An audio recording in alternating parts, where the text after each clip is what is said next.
Be me, Melissa, Human Resources Director. Been in this position for 3 years now, and finally feel like I'm making real change. Spent most of my career watching qualified women get passed over while mediocre men climb the ladder. Not on my watch anymore. Today is like any other Monday, checking emails and preparing for my weekly Workplace Equity and Inclusion session. These sessions are mandatory for all employees, especially the men who need the most education. Honestly, it's exhausting having to constantly educate grown adults about basic human decency. But someone has to do the work, walking through the office at 9 a.m. sharp. Notice the usual suspects huddled around the coffee machine. Bunch of developers probably complaining about having to attend my sessions again. They think I don't hear their little comments, but I do. Here comes the fun police. Wonder what we're not allowed to say today. Typical defensive behavior when confronted with uncomfortable truths about their advantages. Sit down at my desk and review my notes for today's session. Topic is recognizing microaggressions in daily interactions. Printed out some great examples of seemingly innocent phrases that actually perpetuate harmful stereotypes. Things like, "You're pretty smart for a girl," or "Wow, you're really technical for someone in human resources." These men need to understand how their words impact others. 10 a.m. arrives and I head to conference room B. About 15 employees filing in, mostly the usual suspects. Can already see the eye rolls and heavy sighs. Christian from DevOps slumps in his chair like a teenager forced to attend church. Brian from Quality Assurance keeps checking his phone like he has somewhere more important to be. The entitlement is just incredible. Start my presentation with statistics about workplace discrimination. Immediately hands go up with questions that are really just attempts to derail. Melissa, don't you think we should focus more on actual work skills rather than all this social stuff? That's Brian, of course, always trying to minimize the importance of creating an inclusive environment. Brian, that attitude is exactly why these sessions are necessary. You can't separate workplace effectiveness from equity and inclusion. When people don't feel safe and valued, productivity suffers. This isn't optional. See him exchange looks with Christian, probably planning to complain to management again like they always do. Continue with my presentation about inclusive language. Explain how phrases like "guys," when addressing mixed groups, reinforces male default thinking. Suggest alternatives like "everyone" or "team." Immediately get pushback. This is ridiculous, Melissa. It's just a word. Nobody means anything by it. That's Jake from Front-End Development. When did everything become so complicated? We're all just trying to do our jobs here. Take a deep breath and maintain professional composure. Jake, this is exactly the kind of dismissive attitude that creates hostile work environments. Just because something doesn't affect you personally doesn't mean it's not harmful to others. Your impact matters more than your intent. See several men shifting uncomfortably in their seats. Good. Discomfort means learning is happening. Need to push through their resistance. Let me give you a concrete example. Last month during the product launch meeting, when Sarah suggested the user interface redesign, 3 different people interrupted her. When Christian suggested the exact same thing 20 minutes later, everyone listened and praised his innovation. That's not coincidence. That's unconscious bias in action. Christian immediately gets defensive. Wait a minute, that's not fair. I didn't even know Sarah had suggested that. And nobody interrupted her on purpose. Maybe she just wasn't being clear enough. Here we go with the gaslighting. Christian, that's exactly what I'm talking about. Instead of examining your own behavior, you're making excuses and blaming Sarah. This is a perfect example of how privilege works. You benefit from being heard while others are dismissed, then claim it's their fault. Can see the frustration building in the room. Several men are whispering to each other, probably plotting how to get me removed from my position like they tried last year. But I have documentation of everything. And leadership finally understands the importance of this work. Decide to address the elephant in the room directly. I know some of you think these sessions are unnecessary or even discriminatory against men. But let me be clear. Pointing out privilege isn't persecution. Being asked to examine your advantages isn't oppression. The discomfort you feel right now, that's what marginalized groups experience every single day. Brian stands up abruptly. You know what, Melissa? I've had enough of this. Every week you drag us in here and tell us we're terrible people just for existing. I work hard, I treat everyone with respect, and I'm tired of being lectured like I'm some kind of villain. Classic defensive response. They always make it about their hurt feelings instead of acknowledging the real harm their behavior causes. Brian, nobody called you a villain, but your reaction right now shows how much work we still have to do. Getting upset when asked to examine privilege is a textbook example of fragility. Fragility? Are you kidding me right now? His voice is getting louder. Other men in the room are nodding in agreement with him. This is exactly the kind of toxic solidarity I'm trying to break down. Yes, fragility. When someone points out systemic advantages you've benefited from your whole life, your immediate response is anger and denial. Instead of listening and learning, you're making yourself the victim. This is precisely why these conversations are so necessary.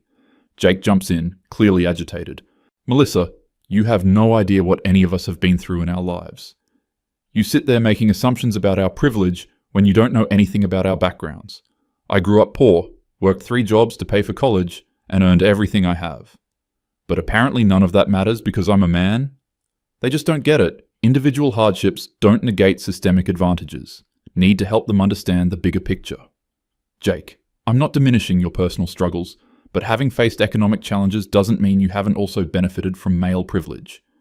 You can experience disadvantage in one area while having advantages in another. The fact that you got those 3 jobs instead of equally qualified women, that's privilege in action. The room is getting tense now. Several men are talking at once. Christian stands up and faces me directly. Melissa, this is insane. You're literally telling us that everything good that's happened in our lives is because of our gender. That our hard work doesn't matter, our skills don't matter, our achievements don't matter. How is that fair? How's that motivating? How's that supposed to make us want to work together? He's getting emotional now, probably feeling threatened by having his worldview challenged.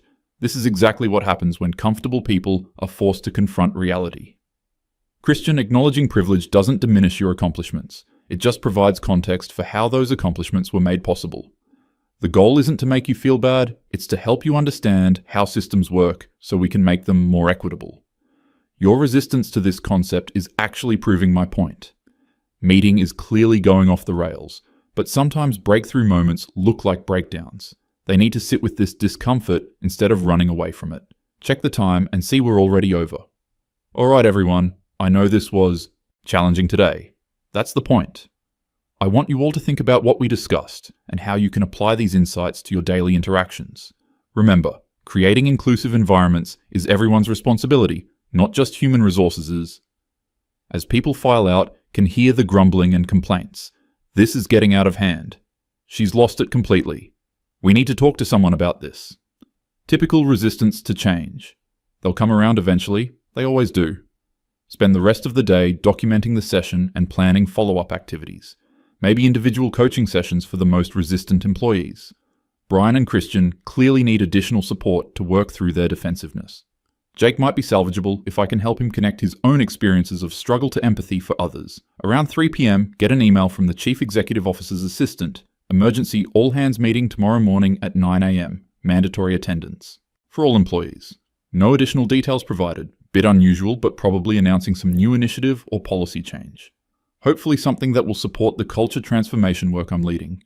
Maybe new budget for diversity and inclusion programs. Company has been making good progress under current leadership. Rest of the day passes normally. Few employees stop by with questions about upcoming training schedules. Sarah from marketing thanks me for addressing the interruption issue in today's session. She confirms it's been an ongoing problem, but feels like things are starting to improve. This is exactly why the work matters. Head home feeling good about the day despite the pushback. Resistance means the message is landing. Change is never comfortable for those who've been benefiting from the status quo. But that's not my problem to solve. My job is to create equitable workplaces, not to make everyone feel good about it. Tuesday morning arrive early to set up for the all-hands meeting. Conference room A is packed by 8:45. Can see clusters of male employees talking in hushed tones, probably still processing yesterday's session. Good, means they're actually thinking about it. 9 a.m. sharp and Chief Executive Officer walks in with someone I don't recognize. Tall guy in expensive suit, probably consulting firm partner or potential investor. Chief Executive Officer looks a bit nervous, which is unusual.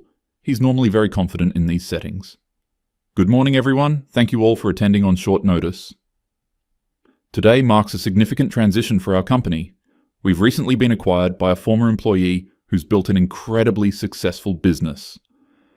I'd like to introduce your new Chief Executive Officer and owner. The man in the expensive suit steps forward. Something about him looks familiar, but can't place it. Probably just has one of those faces. Thank you everyone. My name is Derek. Some of you might remember me from a few years ago when I worked here as a senior developer. Feel my stomach drop. Derek. Wait. Derek, who I had to let go for creating a hostile work environment? Derek, who constantly challenged my authority and questioned basic equity principles? No way this is the same person. He continues speaking and I recognize the voice now. Definitely the same Derek who was terminated for toxic behavior.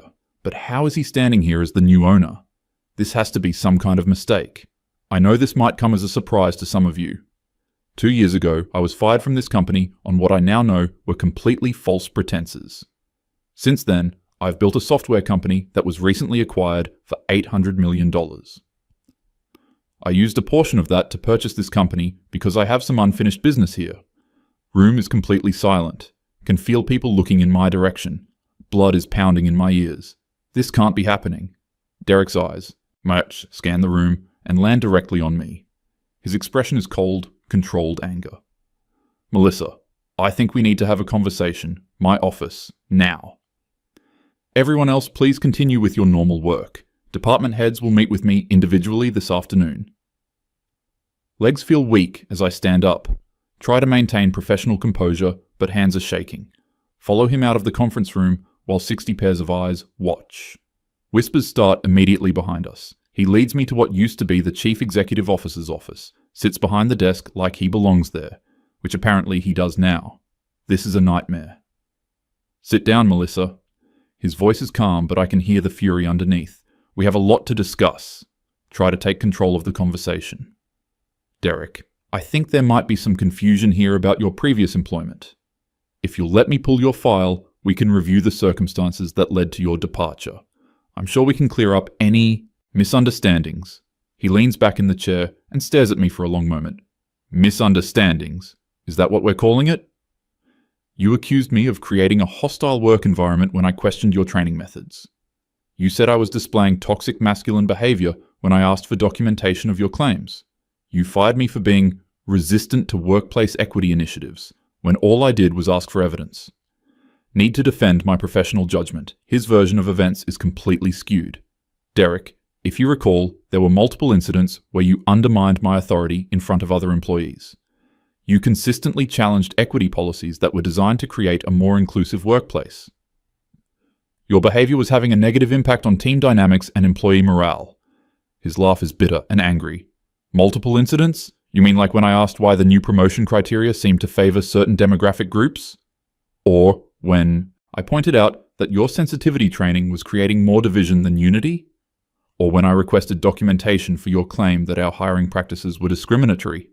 He's twisting everything, making reasonable management decisions sound arbitrary. Derek, those weren't good faith questions. They were attempts to derail important conversations about systemic inequities. When marginalized employees were trying to share their experiences, you were dismissing their concerns. That creates a hostile environment for people who are already vulnerable. He stands up abruptly and walks around the desk, looms over me while I'm still sitting. Classic intimidation tactic. Vulnerable? The only person being hostile was you, Melissa. You created an environment where half the workforce was afraid to speak up, where asking questions made you a target for termination, where being a man meant you were automatically suspect. Try to remain calm and professional. Derek, I understand you're upset about your termination, but these accusations are completely unfounded. I've always maintained professional standards and followed company policy. If you have specific complaints about my performance, they should go through proper human resources channels. He starts laughing again, harder this time. Human resources channels? You are the human resources channel, Melissa. That was the whole problem. You were judge, jury, and executioner with no oversight and no accountability. Well, guess what? Now there's oversight, and accountability is coming. Feeling panic rising, but try to stay in control. Derek, I think emotions are running high right now. Perhaps we should table this discussion and involve legal counsel. There are proper procedures for addressing workplace disputes. I'm willing to work with you to resolve any outstanding issues. His expression turns even colder. Oh, we're going to resolve issues, all right, starting with your employment. But first, I want you to understand exactly what you did and why it was wrong. Because for 2 years, I've been planning this conversation. Door opens, and Brian from Quality Assurance walks in without knocking. Derek must have called him. Brian, perfect timing. I was just explaining to Melissa why her position is being eliminated. Did you want to share your experiences with her management style? Brian looks directly at me with undisguised anger. Oh, absolutely. Melissa, for 3 years you made coming to work miserable. Every day wondering if something I said would be twisted into evidence of my supposed bigotry. Watching qualified colleagues get passed over for promotions because they didn't fit your demographic preferences. This is completely inappropriate. Brian is a disgruntled employee with a history of resistance to policy changes. Brian, these are serious accusations that you're making without evidence. I've always made decisions based on qualifications and company needs. If you felt there were procedural issues, you should have filed formal complaints. Derek interrupts. Like the formal complaint Christian filed about your retaliation after he questioned your training methods? The one that mysteriously got lost in the system? Or the complaint Jake filed about discriminatory treatment that you handled by giving him additional sensitivity training as punishment? How does he know about those? Those were confidential personnel matters. Derek, I can't discuss specific employee situations due to privacy regulations, but I can assure you that all complaints were handled according to policy. Any disciplinary actions were based on documented performance issues. Christian appears in the doorway. Derek waves him in. Christian, Melissa was just explaining how she handled your complaint fairly. Want to tell her how that felt from your perspective? Christian steps into the room, his face red with anger. Fairly? You buried my complaint completely, Melissa. Then you started nitpicking everything I did, trying to build a case for termination. When I pointed out the double standard in how you treated men versus women, you said I was being defensive and needed coaching. This is turning into a witch hunt. They're ganging up on me and distorting facts. Christian, you were given additional training resources because your interactions with female colleagues were creating discomfort. Multiple people reported feeling uncomfortable with your communication style. I was trying to help you improve your professional relationships. Derek slams his hand on the desk. Stop lying. There were no complaints about Christian. I've seen the files. You made that up to justify retaliating against him for filing a legitimate grievance. Just like you made up reasons to fire me when I wouldn't back down. Feeling cornered and desperate, need to regain control of this situation. Derek, you're obviously very angry about your termination, but you can't just barge in here and make accusations. I had legitimate concerns about your behavior and the negative impact it was having on team morale. Your resistance to basic equity principles was creating problems for other employees. Jake appears in the doorway now too. This is clearly orchestrated. They're trying to intimidate me with numbers. Jake, come in. Melissa was just explaining how my resistance to equity principles justified firing me. Want to share what happened when you tried to support me? Jake walks in, his expression furious. You threatened my job, Melissa. You said anyone who supported Derek's toxic attitudes would face consequences. When I pointed out that he was our most productive developer, you said productivity didn't matter if someone was creating a hostile environment.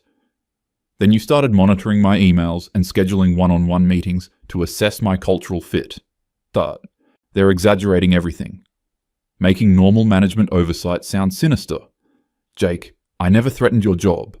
I expressed concern about the workplace culture and wanted to ensure all employees felt supported. When there are allegations of hostile behavior, it's my responsibility to investigate thoroughly. That includes talking to people who might have witnessed problematic interactions.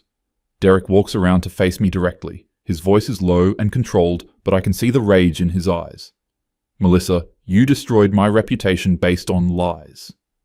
You cost me my job, my income, my professional relationships here. You made me question my own behavior and wonder if I was actually some kind of monster. For months, I couldn't sleep, couldn't focus, couldn't trust my own judgment. Try to interrupt, but he continues. But you know what? Getting fired was the best thing that ever happened to me. Because it forced me to prove that you were wrong about everything. I built a company with actual merit-based hiring and promotion, where people are judged by their contributions, not their demographics. Where asking questions is encouraged, not punished. Room is getting more crowded, can see other employees gathering in the hallway outside. This is becoming a public humiliation. And guess what, Melissa? My company is 60% women in technical roles. Because when you actually focus on qualifications instead of quotas, talented people rise regardless of their background. Your entire worldview is not just wrong, it's counterproductive. Need to defend my principles and professional reputation. Derek, I'm glad you found success, but that doesn't change the fact that systemic inequities exist in the workplace. Creating awareness of privilege and bias is essential for building truly inclusive environments. Just because you disagree with the methods doesn't invalidate the goals. Brian steps forward, his voice shaking with anger. Inclusive? You made it clear that men weren't welcome in your version of inclusion. Every training session was about what we were doing wrong, never about how we could actually contribute. You treated us like enemies instead of colleagues. Christian nods vigorously. She's right about systemic inequities existing, Derek. She created them. Men were systematically excluded from advancement opportunities. Our ideas were systematically dismissed as products of privilege.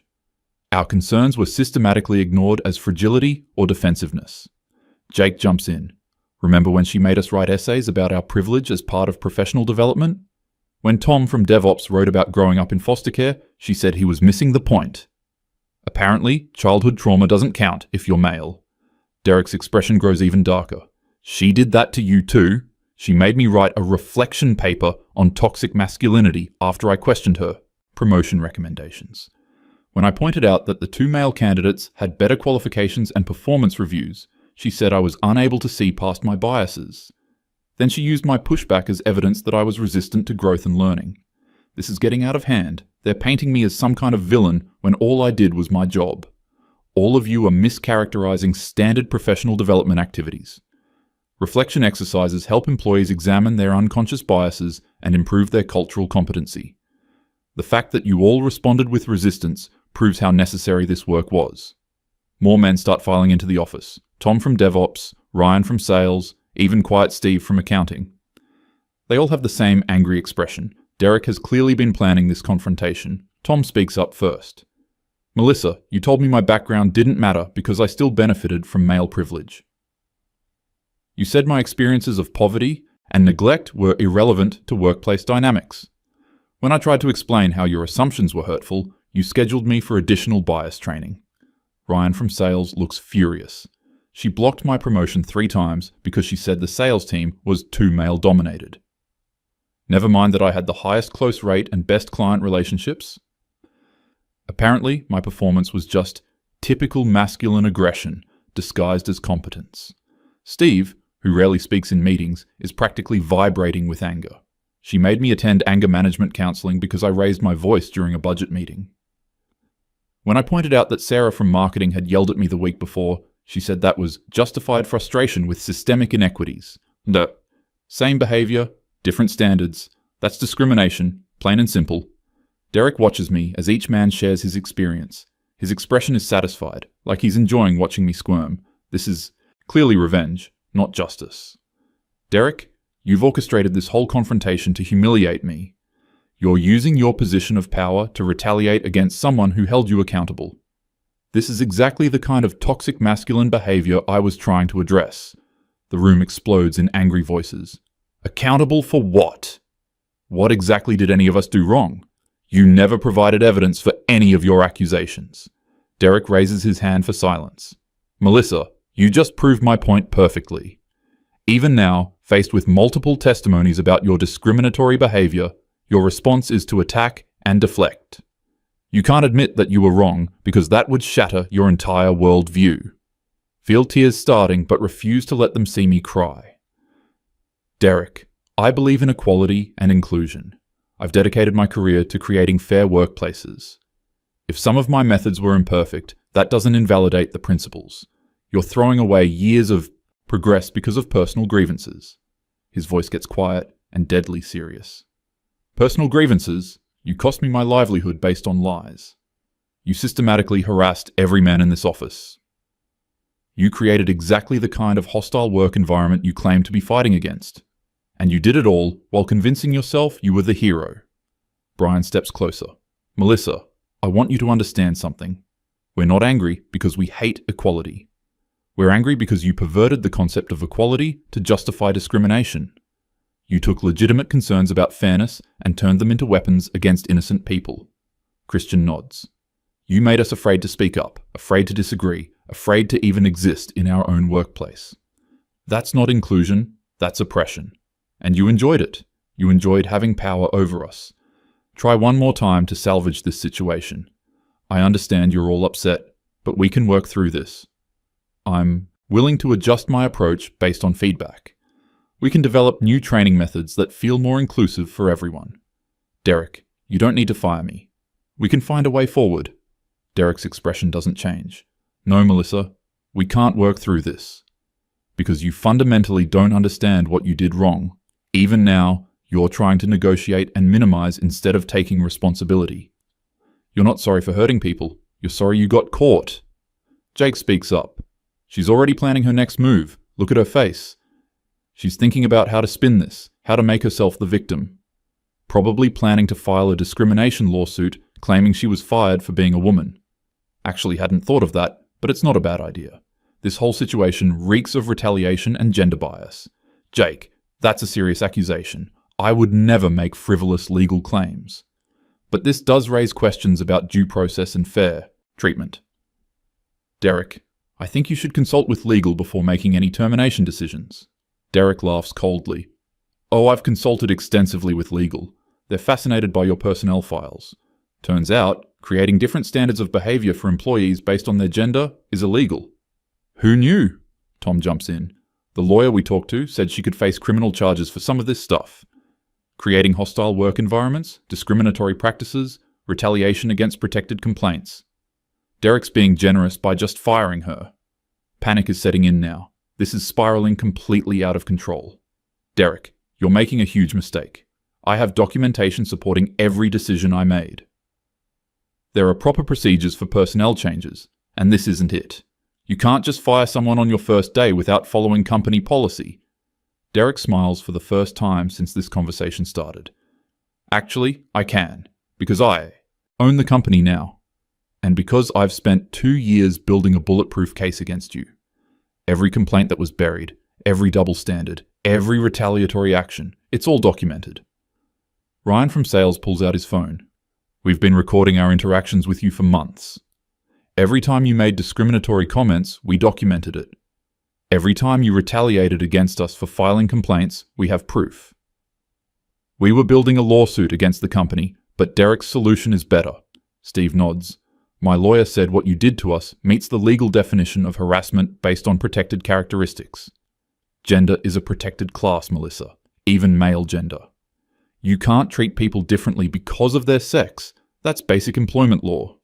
Derek stands up and walks to the window. The irony is beautiful, isn't it? You spent so much time lecturing us about discrimination that you never realized you were the one discriminating. You were so convinced of your own righteousness that you couldn't see your own bigotry. Classic projection. Feel completely defeated, but try one last appeal. Derek, I know I made mistakes, but my heart was in the right place. I was trying to level the playing field for people who have been historically disadvantaged. Maybe my methods were flawed, but the intention was good. Isn't that worth something? The room goes completely silent for a moment. Then Derek turns around with the coldest expression I've ever seen. Good intentions? You think good intentions justify what you did to us? You destroyed my self-confidence and made me question my own worth. You created an environment of fear and suspicion. You turned colleagues against each other based on their demographics. And you think your intentions make that okay? Brian's voice is shaking with rage. My teenage son asked me why I hated going to work every day. I had to explain to a 16-year-old that my boss thought I was a bad person because I'm a man. You affected my family, Melissa. You affected my relationship with my son. But sure, your intentions were good. Christian is clenching his fists. I started having panic attacks before your training sessions. My wife had to convince me not to quit because we needed the insurance. I felt worthless and ashamed for months because of your psychological manipulation. But your heart was in the right place, so it's all fine, right? Jake steps forward. You know what good intentions are, Melissa? They're what cowards hide behind when they don't want to face the consequences of their actions. Every tyrant in history thought they were doing the right thing. Your intentions don't matter. Your impact does. Derek walks back to the desk. Security is waiting outside to escort you to your office to collect your personal items. Your access has been revoked, and your final paycheck will be mailed to you. You have 30 minutes to clean out your desk. Feel like the room is spinning. This can't be happening. 3 years of hard work, gone. Career possibly over. Derek, please. I'm sorry if I hurt anyone. That was never my intention. I was just trying to create a better workplace for everyone. Can't we find some middle ground here? Some way to make this right? He doesn't even look at me. The middle ground was treating people fairly based on their individual merit and behavior. You rejected that option repeatedly. Now you get to live with the consequences. Stand up on shaking legs. Every man in the room is staring at me with undisguised contempt. Feels smaller than I've ever felt in my life. This isn't over, Derek. You can't just destroy someone's career because you disagreed with their methods. I'll be filing complaints with the Equal Employment Opportunity Commission and the State Labour Board. And I'll be consulting with attorneys about wrongful termination and gender discrimination. Derek finally looks at me again. Go ahead, Melissa. Please do that. I'd love to see you try to explain to a judge why systematically discriminating against men was justified. I'd love to watch you argue that holding different behavioural standards based on gender was legal. Please, make this as public as possible. Brian laughs harshly. She really thinks she can play the victim card now. After 3 years of making our lives hell, she's going to claim discrimination. The audacity is just incredible. Christian shakes his head. This is exactly what we predicted. She can dish it out, but she can't take it. When she had power, it was about accountability and consequences. Now that she's facing consequences, suddenly it's unfair and discriminatory. Derek motions toward the door.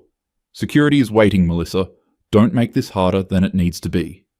Walk toward the door on unsteady legs. Can hear whispers and murmurs from the employees gathered in the hallway. Everyone watching my humiliation. Everyone seeing me get what they think I deserve. Turn back one more time. Derek, I hope you understand what you're doing here. You're dismantling years of progress toward workplace equity. You're sending a message that challenging the status quo will be punished. This sets a dangerous precedent. Derek's expression doesn't change. The only precedent being set is that discrimination is wrong, regardless of who's doing it. That treating people differently based on their gender is illegal, and that abusing power to push personal agendas has consequences. Maybe you'll learn from this experience. Jake calls out from behind me. Don't let the door hit you on the way out, Melissa. And good luck finding another job when word gets around about why you were fired. Walk through the gauntlet of staring employees. Can feel their satisfaction at seeing me brought low. 3 years of building respect and authority destroyed in 30 minutes. Security guard escorts me to my office. Hands are shaking as I pack my personal items. Framed certificates, motivational books, coffee mug with feminist quotes. Everything feels meaningless now. Can hear celebration in the distance. Someone brought champagne. They're actually celebrating my firing, after everything I tried to do for this company. Finish packing and walk toward the exit. Derek appears in the hallway one final time. Melissa, I want you to remember something. Everything that happened today was the direct result of your own choices. You created this situation through your own actions. Maybe next time you'll think twice before you abuse your power. Walk out the front door and to my car. Sit in the driver's seat for 10 minutes trying to process what just happened. Career destroyed, reputation ruined, future uncertain. All because I tried to make the world a little more fair. Drive home in a daze. How did everything go? So wrong, so fast. 3 years of progress, gone. Derek's revenge complete. But maybe this isn't over. Maybe there are legal options. Maybe I can expose what really happened here. Maybe I can get justice. One thing is certain though, Derek and his allies may have won today, but the fight for workplace equity will continue, with or without me.